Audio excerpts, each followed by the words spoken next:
এরপরে 6 নম্বর গুণ হলো আল্লাযীনা লা ইয়াদউনা মা'আল্লাহি ইলাহান আখার।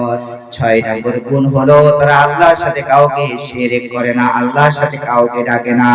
শিরক করা যাবে না, শিরকের গুনাহ রব্বুল আলামিন maaf করবেন না। দুনিয়ায় আপনি যত গুনাহ করেন না কেন আল্লাহ maaf করতে পারেন।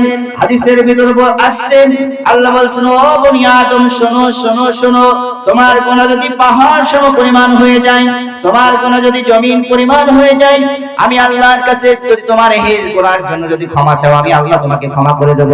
কিন্তু সত্য তোমার এই গুনাহের মধ্যে কবিরা গুনাহ থাকা যাবে না, শিরকের গুনাহ থাকা যাবে না। তাহলে শিরক থেকে আমাদেরকে দূরে থাকতে হবে, আমাদের শিরক থেকে সব সময় দূরে থাকতে হবে। শিরকের গুনাহ যেন আমার আপনার দিকে আমার আপনার না হয়ে যায়। সম্মানিত উপস্থিতি কিন্তু দেখা যায় আমরা বিভিন্ন ভাবে শিরক করে ফেলি। শিরকের দুইটা দিক আছে, একটা আছে শিরকে জলি আর শিরকে খফি। এই দিক আছে, একটা আছে ছোট শিরক, একটা হলো বড় শিরক। সময় সংক্ষেপ না হলে আলোচনা আমি আপনাদের সামনে কিছু কথা বলতাম।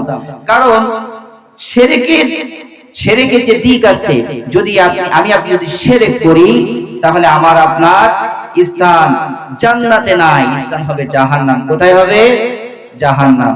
রব্বুল আলামিন কোরআনুল কারীমের ভিতর বলছেন এভাবে, এই যে সূরাতুল লুকমান থেকে লুকমান হাকিম তার সন্তানকে উপদেশ দিচ্ছেন যে তুমি শিরকের কাজ করো না, শিরক থেকে আল্লাহর কাছে রেহাই চাও। শিরকের গুনাহ যদি কোনো ব্যক্তি করে তার অপরাধ রব্বুল আলামিন maaf করবেন না, কোরআনের ভিতর আছে। সম্মানিত উপস্থিতি, এজন্য শিরক থেকে আমাদেরকে দূরে থাকতে হবে। বিভিন্ন ভাবে শিরক করে ফেলি। দেখেন অনেকেই মনে করে যে, এই কথাটা বলে আমি শেষ করব, যে অনেকেই দেখা যায় যে দেবদেবীর সামনে যে মূর্তির সামনে দিয়ে সিজদা করে বা তাদের কাছে যে চায়, অনেকে ধারণা করে হয়তো এটাই শিরক। কিন্তু না, এই মুসলমানদের ভিতরে এমন মানুষ আছে তারা কবরে গিয়ে সিজদা করে, আছে না নাই?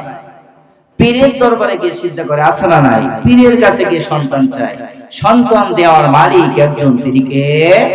আল্লাহ। সন্তান দেওয়ার মালিক আল্লাহ, সকল বিপদ আপদ থেকে দূর করার মালিক হলেন আল্লাহ। অতএব এই সকল পাপ কাজ শিরক থেকে রব্বুল আলামিন আমাদেরকে হেফাজত করুক। সকলে বলছে আল্লাহুম্মা আমিন। রব্বুল আলামিন যে কথাগুলো আমার মুখ থেকে বের করালেন, রব্বুল আলামিন প্রথমে আমাকে আল্লাহর প্রিয় বান্দা, খাস বান্দা হওয়ার তৌফিক দান করুন। এরপরে যারা শুনলেন তাদের সকলকে আমল করবার এবং আল্লাহর প্রিয় বান্দা হওয়ার তৌফিক দান করুন। সকলে বলছে আল্লাহুম্মা আমিন। ওয়া আখিরু দাওয়ানা আলহামদুলিল্লাহি রাব্বিল আলামিন। আসসালামু আলাইকুম ওয়া রাহমাতুল্লাহ।